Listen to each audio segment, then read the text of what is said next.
ASMR. Eating french fries. We are on the way to Anamosa, Iowa. The date is November 14th, 2023. This is Benjamin. Say hi, Benjamin. Hello. Yeah, he is my boyfriend. Anyway, I have never been into hunting. I grew up around hunting, but it's not something I was ever a part of or really cared about. I understood its importance, but I've never been like, oh my god, I want to go hunting. And so, with this project being about sustainability, I decided to focus in onto hunting because A, I want to do something that my partner is interested in, but B, because I think it is a part of human nature to hunt. Don't you think? And he's silent. Yeah.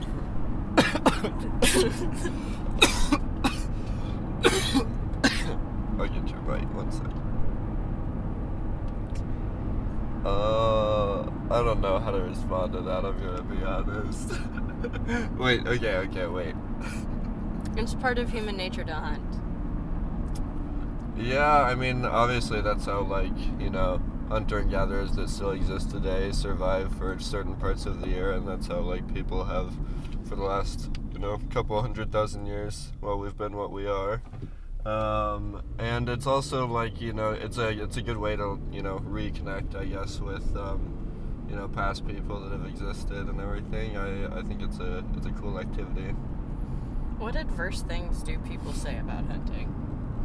I think most of the time it's just, the association with hunters being, rednecks who are just, trying to shoot something, But, for me, and my dad always raised me, the only reason we're killing something is because we can use it, and we would, harvest all the meat ourselves and do everything. So I learned how to do that from a pretty young age. I probably started helping him, harvest deer when I was 6 or 7, and then I was 8 when I shot my first deer. So it's just kind of a super normal thing. It's we don't have to buy meat from the store during the winter, at least for a couple months, or not as much. And it's just something we've always incorporated. So yeah, I'm just letting that seep in,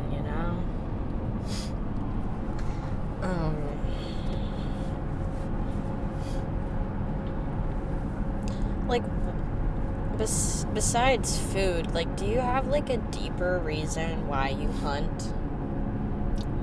I mean, I would say, the reason why anyone,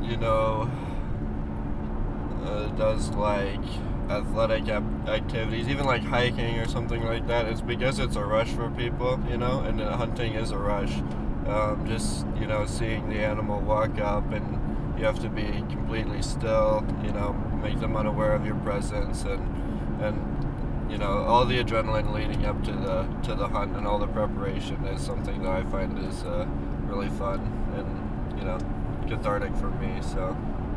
Wait, so you've been to this spot a few times. What are you studying specifically when you're looking at the deer? So first of all, I always check a satellite view, so just to see where the heaviest woods are and where open areas are that I can catch them coming out. And so during the day, you don't see a lot of deer just walking around in the middle of the day. That's because they'll just be bedded down in the woods. Or during the evening time, they'll come out and eat, cornfields and grass and everything like that. And they'll come out of the woods. So something you have to figure out on a spot that you're hunting is where they're coming out, what time they're coming out, so that you can just be at the right place at the right time. Because with bow hunting, you have to put yourself within, for me, 30 yards of the deer, to be able to get a good clean shot. So it's all preparation, being able to get to that point, Do you listen for things? Yeah, of course you're always, listening and just slowly looking around, and you can, even if you can't, see the deer, you can hear it, and you learn, the different noises that animals make, and you can tell what's a squirrel walking on the ground and what's a deer and what's a, raccoon or whatever else, just because they all sound a little bit different.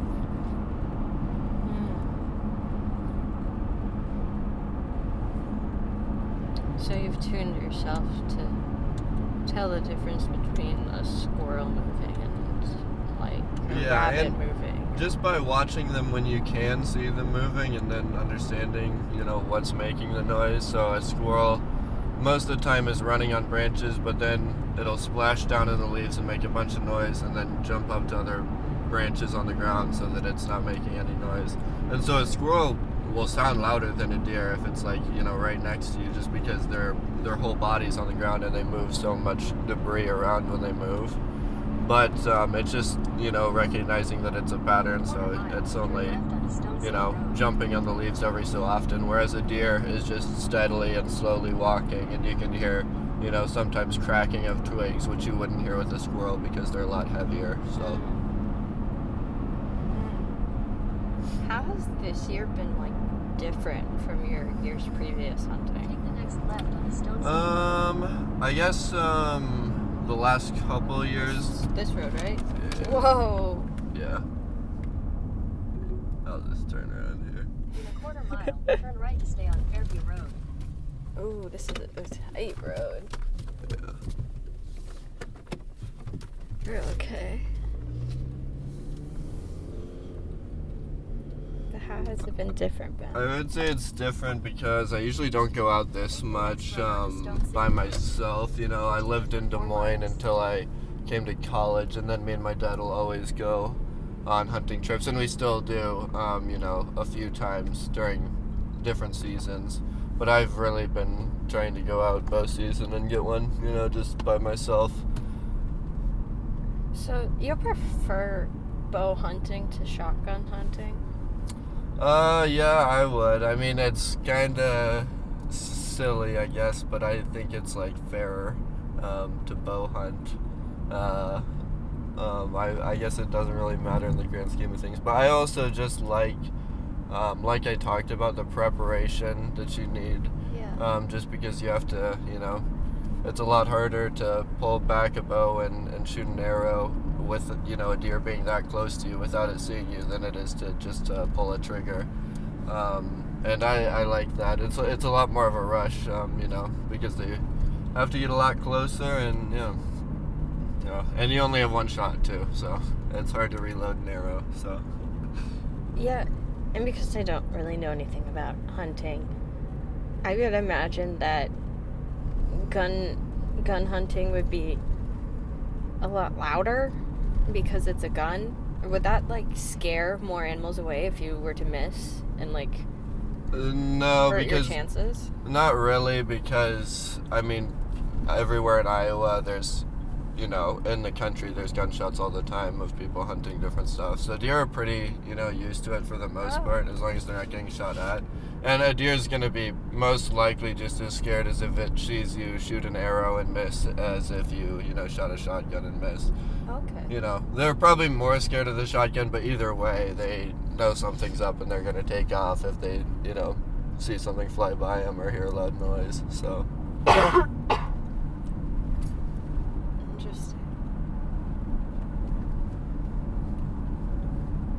Because I am specifically studying sound, this question may not, like, work for you to answer, but I'm still gonna ask it.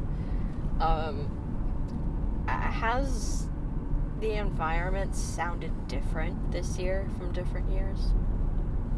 I would say it's just more dependent on your area rather than the year. I don't feel that it's... I mean, it was probably, quieter during COVID, just, because everybody was inside. But, yeah, in general, I would just say, the location of the woods. And this place out here is pretty far from anything, and it's a huge area, so there's not too much noise. So what are you hopeful for tonight? I'm just hoping to get, a mature buck or doe, just some meat. And I haven't had a shot yet, so I just hope that I make a good shot when I get it.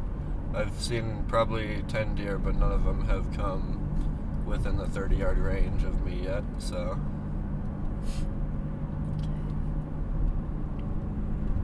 I'm just excited to be involved.